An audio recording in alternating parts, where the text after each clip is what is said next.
Disney. Gonna have fun with some cheerleading and some Guardians of the Galaxy Cosmic Rewind. It's gonna be fun. But tonight we're gonna have a good time. According to Trip Report with a lizard, Neil, West Virginia, hanging out with us. We're not going to talk all running, even though we could. We've already talked flying pig. We've talked about a race I'm going to do. We're talking spring surprise, but we're going to talk about other stuff too. So hang tight. If you're not a runner, you don't have to send me a message. I know. We're going to talk about stuff, right?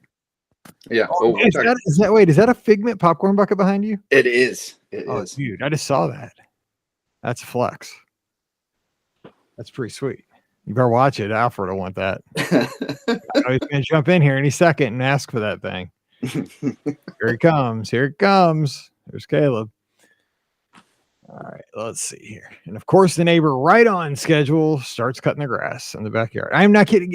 They must know. I guess they are fans of our podcast because I think our neighborhood associations, like Mike goes on the air and somebody fire up a lawnmower. I'm waiting to see. I have a new neighbor and she is supposed to stop over to get a copy of the HOA agreement. And I'm like, I know it's going to be in the middle of this. Bring her on to see what her favorite deluxe hotel is. All right. Hello to Caleb, Derek, Margie, and Herschel. Thank you for being here. We're going to get cracking. Here we go. Now, everybody, this is for a week from Monday. Next Monday, because I'm going out of town. Next Monday, you're going to hear from the hashtag himself, Scotty G. We talk about his trip for Spring Surprise, but he was there for 10 days. So we talk about everything but Spring Surprise. This will be kind of this will be kind of cool because you guys will be talking about the same time period, different perspectives. All right. And I know nothing about your trips. This will be good. I knew all about his because he kept texting me every 10 minutes when I was trying to work at home. And I kept trying to have to mute him so I could get some work done. All right, here we go.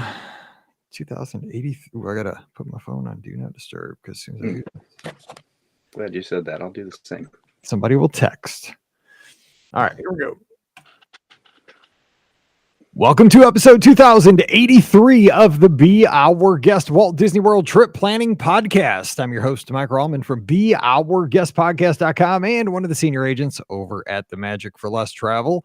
Happy Monday to you and hope everybody had an awesome weekend and got to spend some time with friends and family and hopefully got to spend some time with mom. It was Mother's Day yesterday. So again, one more time, happy Mother's Day to all the moms. Happy Mother's Day to my mother out there and also Pam, my wife, and the mom of my two daughters. So I hope you had a great Mother's Day. And we are back from Walt Disney World. We'll be talking about that this week. And we have some announcements to make. We have some stuff to share.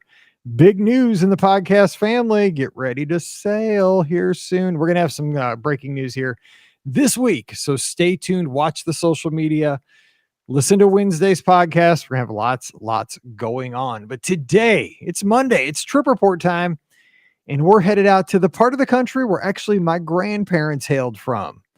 And I've never been out here, out to your part of the woods there. So I need to get out there. We have Neil joining us from out in Morgantown, West Virginia. Neil, how's it going today? Great. Real happy to be here. Thanks, Mike, for having me on. And looking forward to talking a little spring surprise and sharing our trip with everybody. I would imagine, too, this time of year out in West Virginia, pretty beautiful time to be out there. Absolutely. Fall is one of my favorites, just getting to see all the leaves and everything change. But spring, a very close second, and getting the green back and finally moving towards summer. So nice. And you work in education, too, in the education field. So this is, forgive me if I've forgotten because I've been out of education for 5 years. But at this point of the year, early May, you're just like holding on for dear life, right? You're just like, yes. The finish line. It's like at a marathon, like you're at mile 25. That's right. Everybody's just kind of everybody I talk with is how many more Mondays till the end of the school year? How many more days do we have to go? 22? I can make 22 more days. I can make 22. So yeah, everybody's kind of hanging on for dear life at this point and ready to take a little breather and enjoy some summertime. That's right. And the teachers this year and most, every year you deserve it, but these last couple of years, more than any, teachers out there, just hang tight. You're almost there and deserve enjoy every second of the summer because you have earned it. You have definitely earned it. So anyway, we're going to have a good time talking about your trip. Last week we had hashtag Scotty G joining us and he talked about his spring surprise vacation, which he didn't go down just for the races. He went for spring break because his daughter was on spring break from school. They were down for about 10 days. Did a little Top Century, a little Saratoga Springs. Hope you enjoyed that show. We talked about really everything but the races. And we're going to kind of do the same thing because your trip we're going to talk about was surrounding Spring Surprise during the race weekends. But we promise not to dive into just the running stuff because we know not everybody is a runner. We'll touch a little bit of it because we have a lot of lizards out there, which we love our Be Our Guest podcast lizards. But let's kind of set the scene that way. But before we get into the trip, Neil, give us a little background. How did you? I don't know if we ever talked to you about this, but how did your Disney fandom start? Like, where'd that all come from? Sure. I from a very young age. There's actually some pictures from when I was a baby that I had a Disney wallpaper up on the wall, a Winnie the Pooh lamp in my bedroom as a child. But we went the first time. I think I was about 3.5 or 4. I think our first trip was actually out to Disneyland, and then second trip down to Walt Disney World from Cleveland, and been going ever since. Took a little break, in college where I felt like I'm too cool for this. Yeah, everybody goes through. I mean, but see, I found Walt Disney World in college. I never went before that, so yeah, it was. I wanted to travel and do other things, and then came back to it about 10 years ago, and really have dove headfirst. I'm a DVC member. I took over my parents' DVC contract and then added another contract a couple years ago now. Because going down so much for race weekends and just Disney's my happy place, and I want to be there. And I know there's some folks that disagree with that, but you know what? That's my happy place, and that's where I'm going to go when I want to have a good time. Exactly. Everybody's got their thing, and if everybody would just let everybody have their thing they enjoy, I think the world we could all be a lot happier. It's just kind Absolutely. of my thing. So let me ask you this though: for me, when I first went down in college. And I came home and I started, because then immediately I had to go to this is again a long time ago. I had to go to the library and check out books and guidebooks and history books on Walt Disney World and so forth. For me, what really got me was like the infrastructure, the fact that it was because before this I'd only been to like a Six Flags, and basically amusement parks. And Walt Disney World was basically a city. It had all these buses that were uniform and these beautifully manicured streets and road signs and even the medians looked all nice and the stoplights and everything looked the infrastructure of the entire place is kind of what got me just intrigued with getting into the whole thing. I was like hooked. I had to learn, okay, well, how many hotels are there? And like, what are all the themes and how do they break them down? Are there more expensive ones or the cheaper ones? And then, by then you're 6 feet in. Right. So do you remember kind of what it was for you? Was it the logistics and the infrastructure kind of stuff, or was it a feeling, or was it just the rides or so as a kid, it was the rides. My mom likes to tell this story that, the first time that we were down at Disney World at the end of the night, leaving Magic Kingdom, I looked at my parents and said, Can we just do one more ride? Just one more ride. And they said, the park closed tonight. Like we got to go back to the hotel.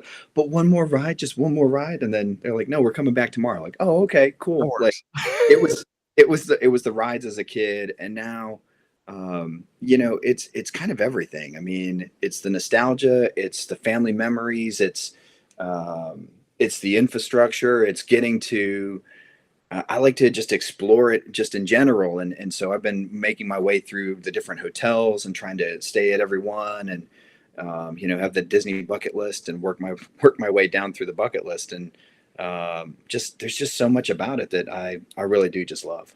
And that's what, it changes, like you say, over the years, because for me, it was really the infrastructure and still is like, I see the water bridge over by the Contemporary. I'm like, how does that stay? Like, yeah. I mean, that thing has been there for so long. And I'm still, every time I go under it in a bus, I'm like, please, like, don't, come crashing down on me. It's crazy who thought of that and who made it and not, this thing is still functioning. But, I see stuff like that and I'm amazed, but over the last, 5, 6, 7, 8 years, what it's come down to, and probably very much for you too, because I know how you are, is that it's the people. Because the thing is, like, Scott's probably my best friend, and like he's in Michigan. I've still never been to his house yet.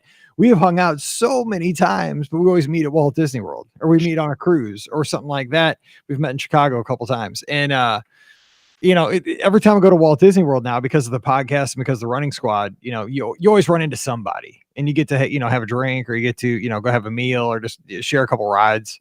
It's kind of fun, now that we have this big group, especially with running though, you really on race weekends. Yeah. I feel very fortunate, honestly, because the lizards and just running in general, and I know it's not going to be all running today, but I wouldn't have. I mean, I've made a lifestyle change because of, I wanted a new way to see Walt Disney World, and running was that opportunity. And in turn, I made countless friends that, I mean, there are lizards I talk with every single day, I am. planning other trips with and doing those kind of things. And then, I mean, I found my girlfriend because of running, and, these are things that I don't think would have happened if I hadn't explored this extra little facet of Walt Disney World. Agreed. It brings so much into your life. Like, we were talking a couple weeks ago about, somebody wrote a what are some, I'm a new listener. What are some shows I should go back to check out, through the catalog, the 2000 before this. And on Twitter, my good friend Jimmy down in Texas chimed in. He said, it's got to be the show where Mike Bankhead first came on the podcast. And I thought about it, I was like, absolutely, because he changed my life. I know Mike gets embarrassed when I say this stuff, but he was so genuine and so kind, and he told his story, and I was so moved by it. I said, man, if Mike can do that, I can get out and try to run. I hate running, but I'll try to run. And just like you, I never, ever in my life thought I'd run a marathon, 26 miles. There was no way. And now here I am, like, I would have lost my stuff if I didn't get in dopey, and I almost didn't get in. I mean, I was about to turn into the Incredible Hulk, and I didn't even know it at the time. But it is one of those things that it brings you so many blessings that a lot of times you don't even see it until maybe a year or 2, 5 years down the road. So we'll get to that. But okay, so let's talk about Spring Surprise. Let me ask you one thing about Spring Surprise in general. Sure. When this was announced, because it used to be Star Wars, or a themed race over Star Wars for years in the spring, and then they came out with this Spring Surprise. What were your initial thoughts? Were you excited, or were you like, they're just making this up? It was a little bit of both. My first race weekend at Disney was Star Wars weekend in 2018. And so I was, obviously disappointed because I had done 2018 and 2019 for Star Wars. And I'm a huge Star Wars fan. I have a Star Wars tattoo. Like, I'm a big Star Wars fan, and I was disappointed. But I've also really come to grips with the fact that I kind of want to be perfect at one of the race weekends. And I was like, well, I'll explain what that means to the people who don't run. So explain sure. that. Because, yeah. So that's, you come every year for at least 5 years in a row, and then to keep your perfect status, you have to continue to come that race weekend every year, until you decide to no longer do it. And I thought, well, that's perfect. Now I can get a perfect status. And it's like a different lanyard and a different bib. Like, it's very minimal, what you're getting extra out of it. But I was like, man, I want to be perfect. This is my chance. Here we go. Yeah, the only race I'm perfect for is Tower of Terror 10, because I've done all those, and then at the last minute I signed up for this one, and so Right. I've done them all. I don't know if Ren Disney didn't say anything to me. I guess it's got to be a little bit longer, but that's the only one that I've done every time they've done that event, and I like it. But all right, so we'll talk about the races a little bit in a second. But around that, where did you stay for this weekend, and how did it work out? Sure. So we flew in Wednesday, the 30th, and then flew home on that Monday. The first night, my brother and sister-in-law and their kids were down, and they were staying off property at I think a Holiday Inn. And so we stayed with them Wednesday night, that first night. And so I got to see my niece and nephew. We hung out with them. We did some time at the pool. And then we transferred over to the Poly for the rest of the weekend, which is why we've got.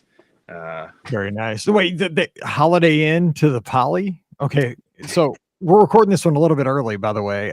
Where I'm staying for this cheer weekend, which is now well in the rear view mirror by the time you're listening to this. We're staying at the Holiday Inn Disney Springs. Was it that one, the big tall one? No, I think in Orange Lake. So okay. It's like this. It's this big complex that has, water slides and this. See, we don't have any of that. I don't think I looked online. It's got like one average pool. And if I was moving to the Poly, though, I could handle it. But I'll be going to Coronado, so it's not bad. But no, go ahead. So I'd imagine, though, they were super excited to get over to the Poly. I mean, who wouldn't be excited to go to the Poly? This is I stayed one night over my birthday a few years ago, and this was my girlfriend's first time at the Polynesian, and so this was a bucket list trip. And we're already trying to figure out how we can do it again, because somebody has a new favorite resort on property, and I'd be careful. I know. Yep. Totally got to be careful that. Yeah, I got my wife a veranda on our honeymoon, and it's cost me money for the last 15 years. I'm like, how about, can we just do an inside? We could do 2 cruises. Nope, got to have a veranda. No, yeah. I think we need to figure out how to do the poly for every spring surprise now, basically. So Nice. need to refigure the DVC points for that weekend. There you go. Okay. Well, I mean, the Disney math is a thing. I mean, is. so I mean, there's absolutes though that are problems. I mean, there's only so many ways you can do it. But anyway, all right. So you were down there for the races. So did you do all 3? Did you do the 5? Yep. Okay. So these races were, just so you know, if everybody can lay the ground, there was a Thursday night 5K, then there was a Saturday 10K, and then there was a Sunday 10 miler. Right? I get that right? Yep. Okay, yeah. Yep. So it was kind of a weird schedule this time because they couldn't do a Thursday night and a Friday morning because the boarding races are so early. So that's why it was Thursday night, Saturday, Sunday. So how did you guys work with kind of having fun at the parks and dining and, basically vacationing around the Run Disney stuff? This, these past few trips, especially the Run Disney race weekends, there's been a lot more relaxing going on, which is not something I'm super accustomed to for quite a while. It was, rope drop to close and be there all day and just, be exhausted at the end of every day. And that is not how we handled this trip whatsoever. There was a lot of hotel time. Really took advantage of being on the monorail loop. Tons of time at the Polynesian. We went over to the Contemporary. And then I told you earlier, Mike, I rode 1 ride all weekend. I went into the park 2 days out of 4 or 5. And that's kind of how we've done the last few trips. Even at Princess Race weekend, we didn't really have a lot of park reservations. We spent a lot of time at, different hotels or just kind of hanging out at our hotel and actually relaxing and sitting at the pool. And it's been a game changer. It's been fantastic to not feel like I'm running around completely ragged and needing a vacation from the vacation. Yeah, it has. But, we get these questions on Wednesdays about Genie Plus, and I feel guilty because I don't, I feel like I should have a lot of experience with it, but unless I'm on vacation with my family, I tend to be down there for a race weekend, and I will go to the parks. Most days I will go into a park at least, but what I always end up doing, like I just like taking pictures and I like grabbing a favorite snack, whether it's a pretzel or some kind of like a ice cream sandwich or, something that's as easy to walk around with. And, and like, I'll go, I'm totally fine. I'm at that point where I'm just as happy doing something like a Carousel of Progress or People Mover or walking through the tree house or going into the tiki room, or catching a Pirates if the wait time isn't too bad. But like, I don't feel the need to have to go on Space Mountain every trip or, to do a Seven Dwarfs Mine Train. I will if I'm with other people, but I'm kind of like you. Marathon weekend, I came home and I was there for 6 days and I did 4 rides in 6 days. But I had a blast. I had a great time. But then, I think too, kind of a lesson to be learned. It's different for race weekends, but you can't really quantify a Disney vacation and like say, X equals a good time, like 17 attractions a day equals success. I think, like you said, for you that weekend, 1 attraction still equaled fun, and a good time. Yeah, no, that's, and I think it's primarily because I'm very fortunate that I do go down so much, right? I mean, if this was a once every 3-year trip, I would feel very differently. It would have been, we've got a family trip this summer that,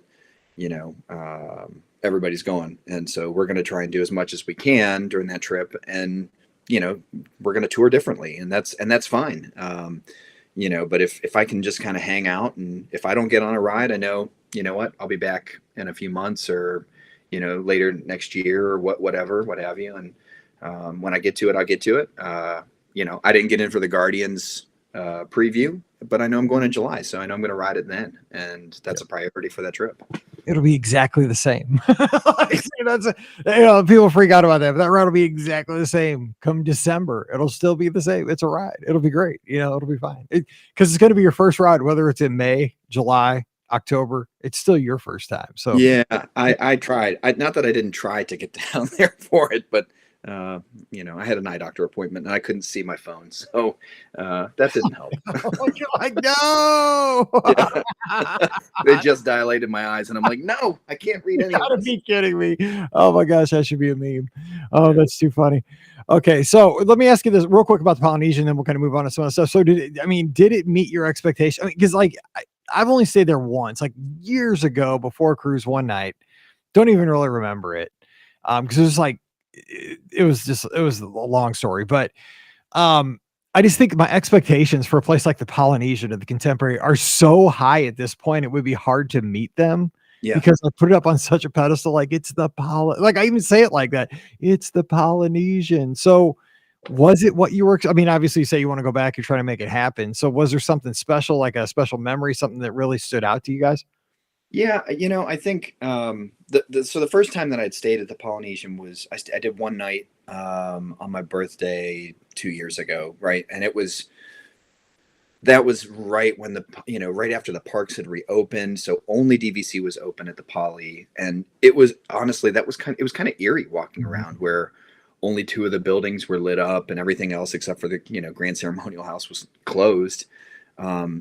It was so strange. And so this trip, getting to go back and spending a full weekend there, and like I said, we took full advantage of the Polynesian. So we ate Friday that day. That was a full Polynesian day. We spent the whole day doing things at the Poly. My girlfriend had breakfast at Kona that morning.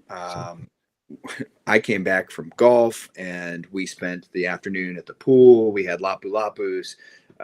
We had dinner at Ohana that night. Oh man. We went to Trader Sam's that night and had drinks. And I mean, I don't know that I could have had a more Polynesian day than what we did that day. And it was, like I didn't need to go hang out at Hollywood Studios. No, heck there. no. Like I had everything I needed. I had a pineapple drink and sat at the DVC pool and just relaxed. It was so wonderful. Yeah, going to a theme park would have been a very huge disappointment during that day. Yeah. I can say like you do not break up that groove. That is oh my God, that sounds perfect right about now. That's what everybody somebody's listening while they're running, somebody's listening on their commute into school today or to work. They're saying, oh man, if my day could be that where I have breakfast at Kona, hang out at the pool, little Ohana, little Trader Sam's. Oh my gosh, it doesn't get much better. Okay, so that's you just won with that. So let's hit the races though a little bit, just kind of like generally speaking. So what do you recall? Like what were some couple moments that you think or some observations? You do all the races, so you have tons of experience when it comes to Run Disney. Was it a well-run weekend? Were there surprises? Were there things you think they need to work on, things they did well? Did you see anything crazy? Any hot dog? That's I think everybody knows at this point that the 5K that they had shortened the course on it, and honestly, I was fine with it. I was so thankful that we got to run any of the races at all that weekend because the weather forecast just looked like we were going to get poured on all weekend, and we lucked out Thursday night. We had just they shortened the course, and it was all things it was a backstage area that I don't think anybody missed. Right? I mean, we weren't really missing any kind of interesting stuff, but I really enjoyed the character stops. I know that's one of my girlfriend's really big things is she's all about getting pictures with the characters, and so that was getting some new experiences like that and having them in different outfits. That was great. The 10K I felt was really good. Other than I learned some very valuable lessons about costuming that weekend. Fun fact, guys, just make sure that you have things that actually breathe, and an actual chef's coat, although it's on point for the costume, not exactly super breathable. And same with a 6-foot hot dog costume.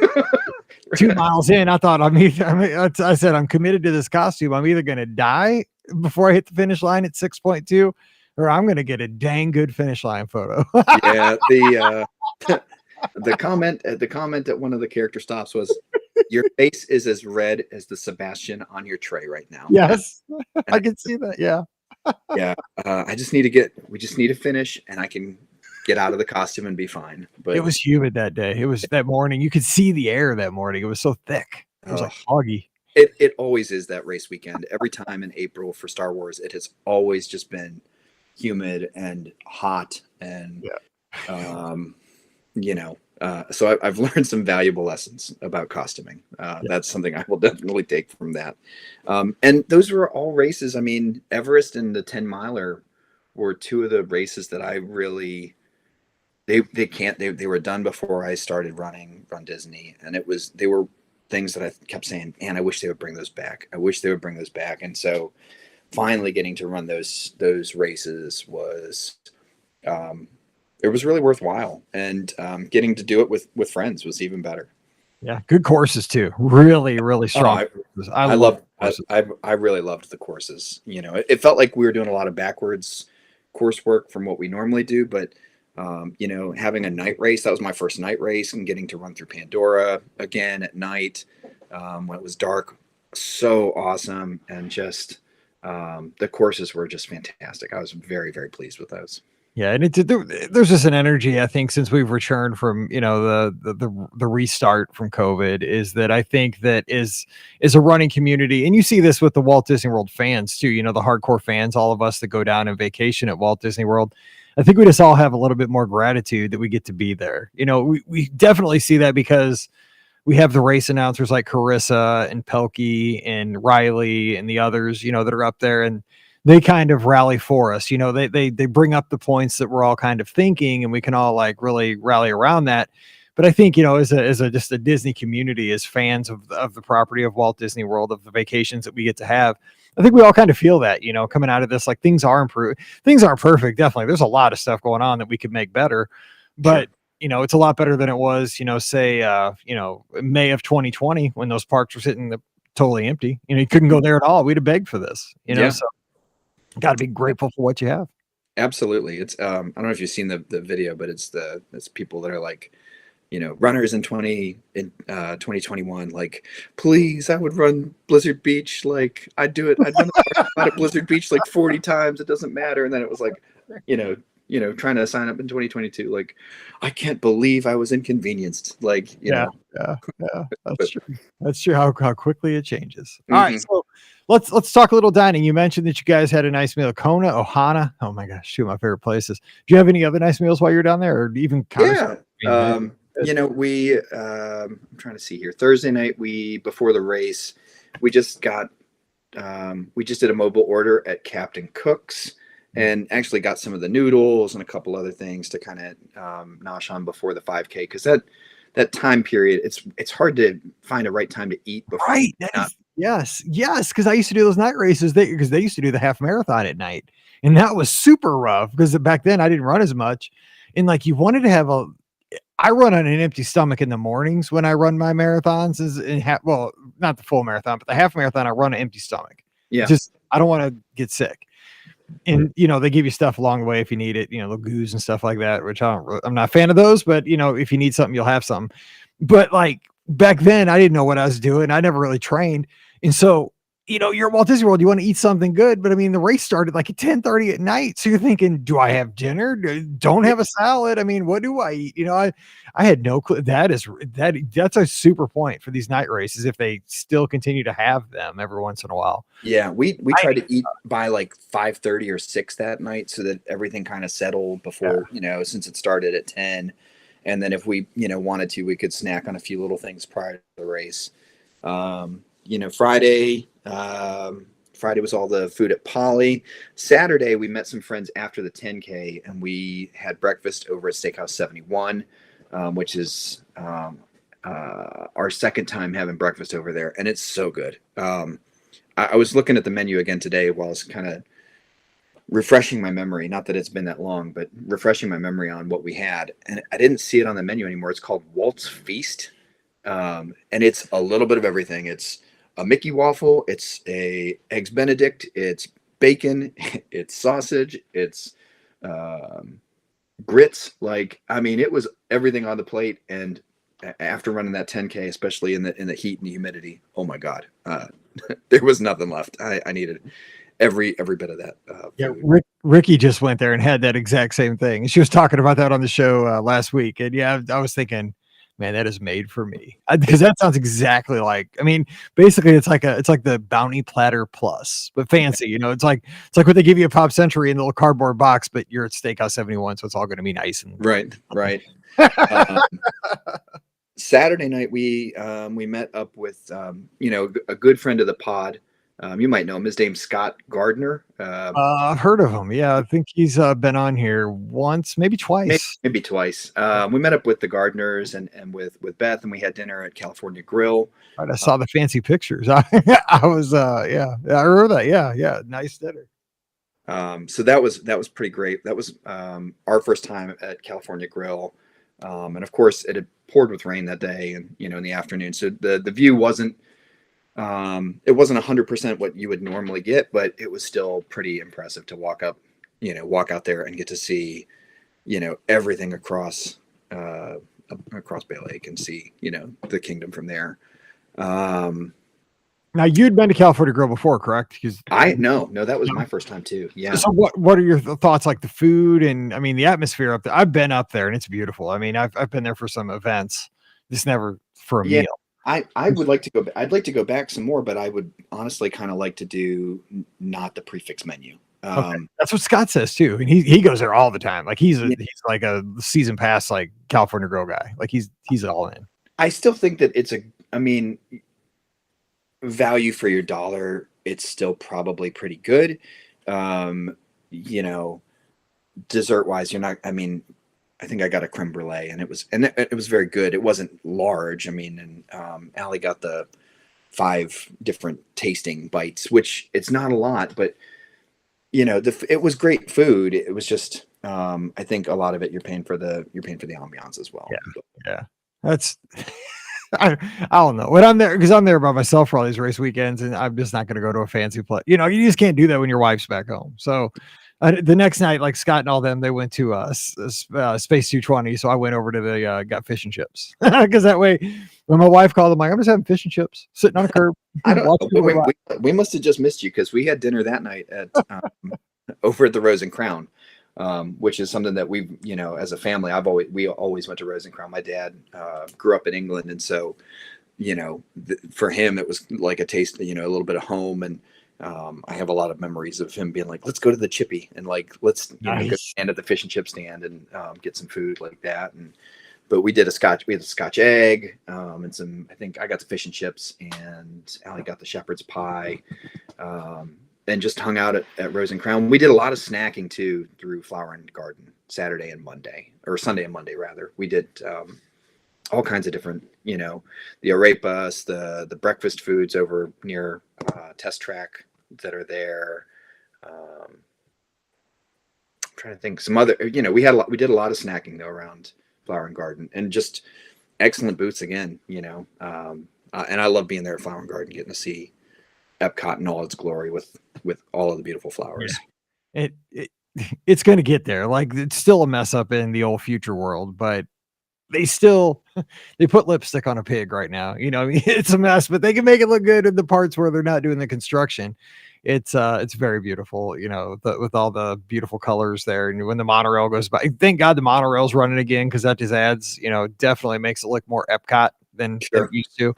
And yeah, I agree. Just grab snacks, go around. And I don't know how you missed me because I was sitting right outside Rose and Crown. I mean, you almost had to step on me to get in or out because it was crowded over there that night. Everybody was getting fish and chips. I didn't care because I was just by myself, so I was people watching. I was like, it's great. I was sitting on the curb right outside Rose and Crown. Yeah. Too much malt vinegar. It's the only thing I really use malt vinegar for. Whew, good stuff. I'll get some of that this weekend when I'm down there. All right. So any other highlights though from the trip? Like, do you have any remarkable stories or anything that would surprise you from the trip as we kind of close out? We've kind of talked accommodations, dining. What was your one attraction? We didn't ask that. I only rode one attraction. Allie got a couple. The only thing I rode was Grand Fiesta Tour. I love all attractions. You got to be kidding. That'd have been about 98th on my list I'd have picked. Yeah, it was so busy on Monday. I think everything at one point, I think Spaceship Earth was like 50 minutes, and Living with the Land, which is, was my dad's favorite attraction. Like almost every trip I go and I have to ride Living with the Land. My dad loved how the cucumbers were grown. So I'd take a picture of the cucumbers and send them to my family every time, we didn't even do that because that was a 45-minute wait. And that's 45 minutes. Well worth spending. It usually is. That's right. Your dad was right. I'm telling you. So the only thing I rode was Grand Fiesta Tour. And then after I left, Allie got on Remy's Ratatouille Adventure. And I think she waited maybe 70 minutes or so for that. But,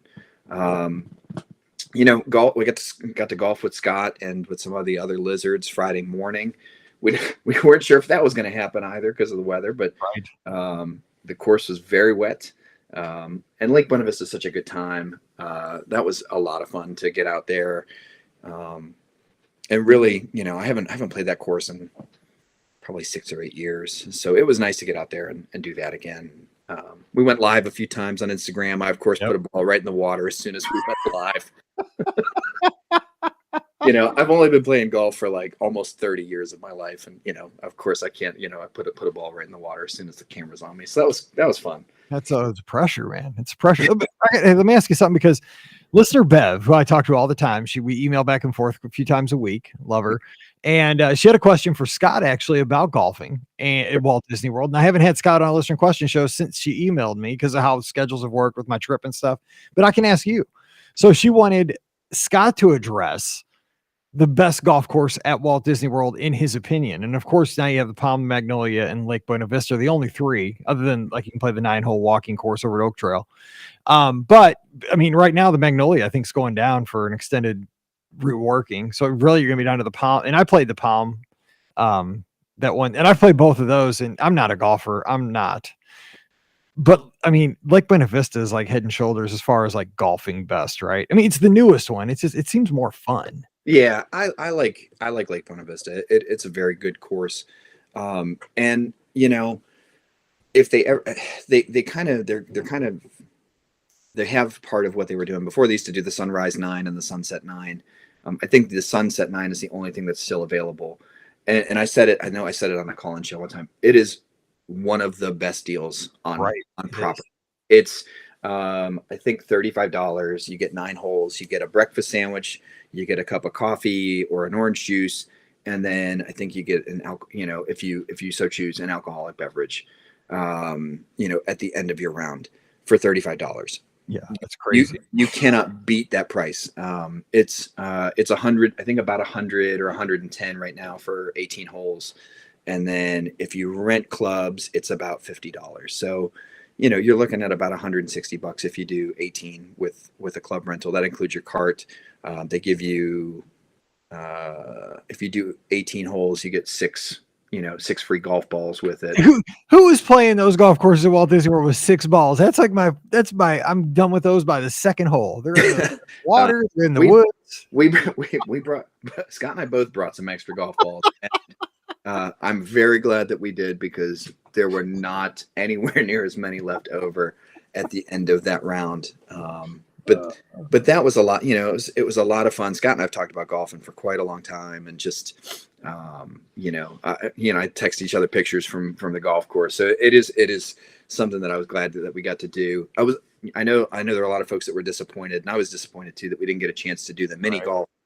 But we are looking at doing that for, I think, marathon weekend, when everybody gets back down there. So, I'm sure that we'll have stuff go out about that in the future, so that we can we want to make sure that we get, people signed up, and we know how many folks we're going to have, and we can actually coordinate with Disney so that we don't just have like 50 people show up at Fantasia Gardens, and then suddenly we have a major standstill. So if we had done that, we'd have been so wet, because it right at the time we had that scheduled. I mean, the skies, there was thunder, lightning. I mean, sideways rain. We'd have been drenched. We made the right call. It was disappointing, but right call. Yeah, it was the right call. There's no shelter there. No, I mean, you're done. Yeah, you're just out there.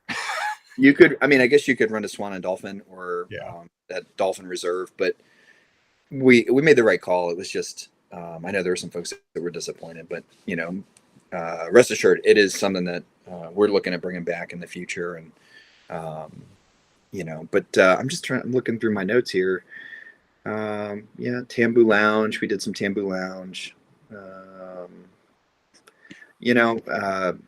That's it. I think that was the major stuff. We were really going to go. We had Hollywood Studio scheduled that Saturday and just canceled that and spent the day, kind of hanging out at the Poly again before we went over. We did Contemporary in the morning and then again at dinner, and we had Tambu Lounge before we went and had dinner at California Grill. So just enjoyed the hotels and took, like I said, full advantage of the monorail. We went to Magic Kingdom Sunday briefly to get some pictures. I wasn't feeling great, but went back to the hotel and Allie actually did, and this is the second or third time we've done it. She did a Magic Your Way photo shoot at Epcot, and her PhotoPass photographer was fantastic. Got so many good pictures, and she had all of her challenge race medals from the whole season with her. So just got so many good pictures. Great idea. I think in the 20 minutes or 25 minutes that you get, her PhotoPass photographer took 75 to 80 pictures. Man. We did some in January after marathon weekend, and we got 55 or 60 pictures in 20 minutes.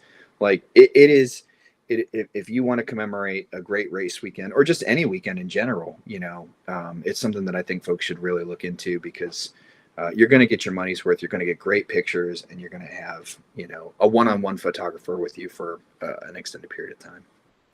Sounds good. You got me ready for wine and dine already. I mean, it's the next race weekend on the calendar. We got kind of the little break and, Princess Race Week. I guess, we're right up on top of signing up for that weekend now. So, this race will be here before you know it. And we'll be out there on the courses, probably in costumes and hopefully not in rain and heat and all that stuff, and having a good time again. So, Neil, thanks so much for coming on the show, and have a good rest of the school year. Hang in there. Summer's almost here. Yeah, you guys heard it here first. Let's get out there, get those miles in, guys. That's it. All right. Don't forget, today's show always brought to you by the Magic for Less Travel. Check them out for your Disney trip planning needs. Remember, the summer 2023 cruises are available to book right now. Check them out over at themagicforless.com. Just click on the Disney Cruise Line tab at the top of the page. You'll get all the itineraries. You can go by destination: Caribbean, Bahamas, Mediterranean, Alaska, wherever you want to go. The ships go there, and we'll take care of you. Just fill out that quote form, and we'll take it from there. Free, no obligation quote. And we give nice onboard credits to spend during the cruise as well. So again, check them out today over at themagicforless.com. Please also use our Amazon affiliate link when you shop online. It's one extra click, and it really does help us out. It's beourguestpodcast.com/Amazon. And also, finally, thank you to our patrons who support the show each and every month, allow us to put this out 3 to 4 times a week all around the world. Could not do this without you. And our patrons get that bonus show called Mike in the Midwest.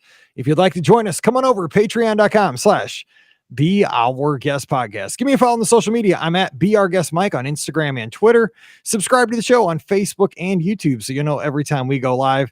And if you don't mind, give us a rating and a review on Apple Podcasts this week. We'd sure appreciate that. And thanks to everybody who has already done that. Finally, we are going to have a live call-in show. Yes, we took a couple weeks off because I was down in Florida. And of course, we had Mother's Day yesterday. So this Sunday night coming up, hey, you, me, and Scotty G will be taking your calls at 7 o'clock Eastern, 6 o'clock Central on Facebook and YouTube. We'd love to have you be a part of the show, so join us for that as well. All right, we're going to get out of here and let you get on with your week. So for Neil out in West Virginia, I'm Mike here in Missouri saying have a great week. Stay safe, stay healthy, and we'll see you real soon. Woohoo! All right. Done podcasting for a week and a half. There you go. 7 podcasts in 2 days. For like the camera for like everything froze on my screen and has been for the majority of this thing. So hopefully everything looked good here. Everything looked perfect on this end. Oh, so, good. Okay. So just okay. No, it looks good here. Yeah. You're moving and everything. Yeah. Yeah. I meant to throw out our Instagram handles, but that's not a big deal. Oh shoot. I'll put it in the in the show notes. I'll put it in the, remind me, and I'll put it in the tweets when I tweet it out there. Well, just tag it. Okay. So just shoot it to me like in a week. Okay. I'll put it out. Okay. Cause I gotta load those in. Sure. Yeah, that way it's tagged. Okay, cool. So just don't forget, I'll get those in there. All right. I'm going to save this and go move furniture off the deck. Have fun, buddy. Good luck. And all right. Enjoy that 5 a.m. flight. Hardware. All right. Yeah. Great. With a bunch of cheerleaders too. All right. See you, Neil. Thanks, buddy. See you, buddy. Take Bye. care. Okay. Bye-bye.